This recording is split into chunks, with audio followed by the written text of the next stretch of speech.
অসুস্থ স্বামী, আমার প্রতিবন্ধী আমি আর ঘরে ঢুকতে পারলাম আপনার সন্তানের খোঁজ পাননি এখনো? ছিল বাইরে দিতে পারে নাই এই খেলা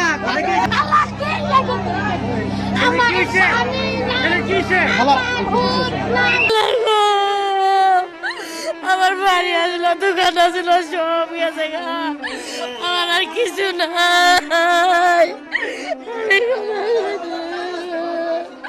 আল্লাহ গো, আল্লাহ,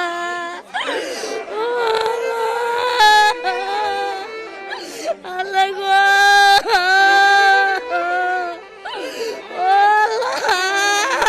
তুমি বুঝে রাখছিল আমার এই পোলাপান ছাড়া আমার আর কিছু নাই।